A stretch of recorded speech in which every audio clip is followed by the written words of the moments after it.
Dari serangkaian nama para tokoh perintis yang menyebarkan Islam di Nusantara, nama Syekh Jumadil Kubro adalah salah satu sosok terpenting. Sebagian besar pendapat meyakini bahwa beliaulah bapak para wali di Nusantara dan Asia Tenggara. Tapi sampai sekarang masih terjadi perselisihan di antara para sejarawan tentang kisah hidup beliau. Bahkan identitas aslinya pun masih simpang siur. Uniknya, nama beliau hidup dalam tuturan masyarakat dan terlacak pula dalam dokumen-dokumen kuno Nusantara seperti Babat Tanah Jawi dan ditulis oleh para peneliti asing.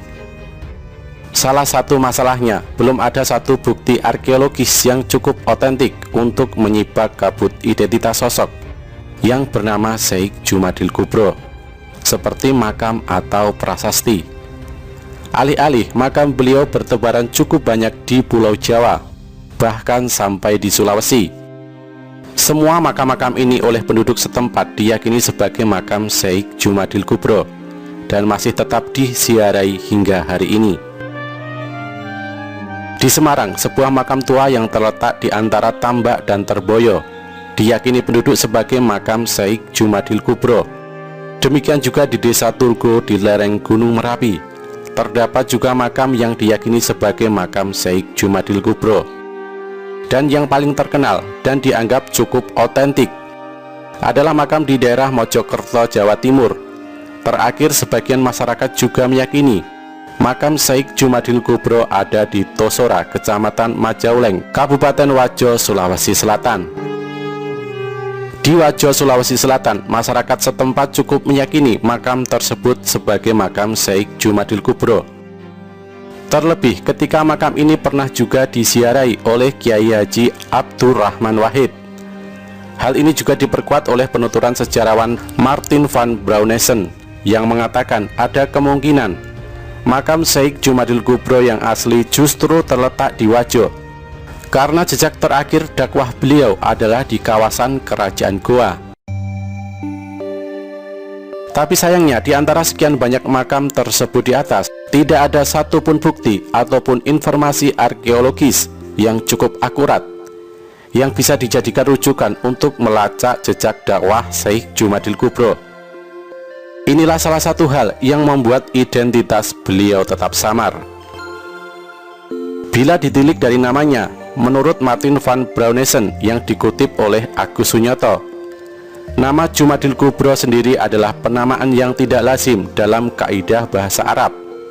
Kata Arab kubro adalah kata sifat dalam bentuk mu'anas, bentuk superlatif dari kata kabir yang berarti besar. Bentuk kata mudzakkar yang sesuai adalah akbar. Martin menilai aneh kata Al-Kubro menjadi bagian nama seorang laki-laki. Karena itu ia berpendapat nama Jumadil Kubro adalah penyingkatan nama Najamuddin Al-Kubro yang dihilangkan bunyi suku kata pertamanya, sehingga menjadi Jumadil Kubro. Secara garis besar, terdapat dua versi cerita terkait sosok Syekh Jumadil Kubro, yaitu versi babat lokal dan sejarawan asing, dengan versi para syaid atau habaib.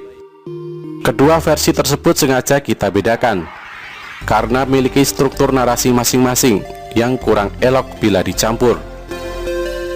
Meskipun dalam beberapa aspek kedua versi tersebut bisa jadi saling mengisi, tapi di sisi lain saling bersilang pendapat. Untuk itulah kedua versi tersebut kita paparkan secara terpisah. Agus Sunyoto dalam karyanya berjudul Atlas Wali Songo cukup apik meramu informasi dari babat lokal ini. Menurut Babat Tanah Jawa, Syekh Jumadil Kubro adalah sepupu dari Sunan Ampel. Beliau hidup sebagai seorang pertapa di sebuah hutan di dekat Gresik. Keberadaannya sebagai pertapa juga tersebut dalam legenda masyarakat di lereng Gunung Merapi.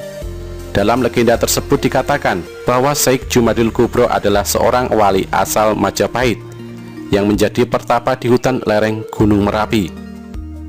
Beliau dipercaya mencapai usia sangat tua hingga sempat menjadi penasihat dari Sultan Agung. Dalam Kronika Banten, sebagaimana dikutip oleh Agus Sunyoto, Syekh Jumadil Kubro digambarkan sebagai nenek moyang Sunan Gunung Jati. Dikisahkan bahwa seorang putra Syekh Jumadil Kubro yang bernama Ali Nurul Alam tinggal di Mesir.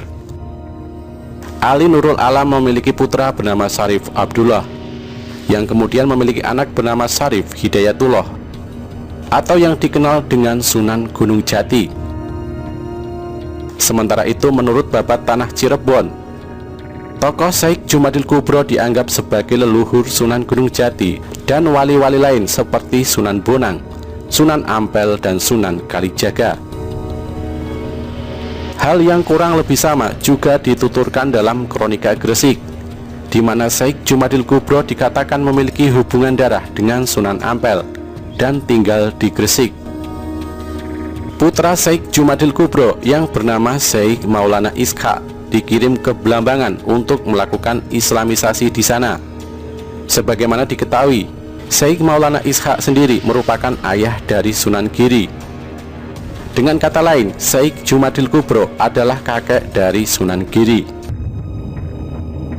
Berbeda dengan babat lokal, menurut Raffles dalam The History of Java yang mencatat kisah-kisah legenda dari Gresik, Syekh Jumadil Kubro disebutkan sebagai guru dari Sunan Ampel, bukan nenek moyang para wali sebagaimana disebut oleh babat lokal. Dikisahkan Raden Rahmat yang kelak dikenal sebagai Sunan Ampel pertama-tama datang dari Campa ke Palembang dan kemudian meneruskan perjalanan ke Majapahit. Mula-mula Raden Rahmat ke Gresik dan mengunjungi seorang ahli ibadah yang tinggal di Gunung Jali bernama Syekh Maulana Jumadil Kubro. Syekh Maulana Jumadil Kubro kemudian menyatakan bahwa kedatangannya telah diramalkan oleh Nabi Muhammad SAW, bahwa keruntuhan agama kafir telah dekat, dan Raden Rahmat dipilih untuk mendakwahkan agama Islam di pelabuhan timur Pulau Jawa. Jadi berdasarkan babat lokal, bisa dikatakan bahwa Syekh Jumadil Kubro memiliki hubungan darah dengan para wali songo, kecuali Maulana Malik Ibrahim. Menurut Muhammad Sultan Fatoni dalam buku Pintar Islam Nusantara, Syekh Jumadil Kubro menyebarkan Islam di Nusantara setelah wafatnya Maulana Malik Ibrahim pada tahun 882 Hijriah atau 1419 Masehi, dan sebelum Raden Rahmat atau Sunan Ampel yang baru tiba di Jawa beberapa dasawarsa setelahnya. Artinya menurut versi ini, kiprah dakwah Syekh Jumadil Kubro di Pulau Jawa berlangsung di sekitar paruh pertama pada abad ke-15. Terkait dengan apa yang disampaikan oleh Raffles, sebenarnya tidak mengubah substansi dari tentang identitas Syekh Jumadil Kubro.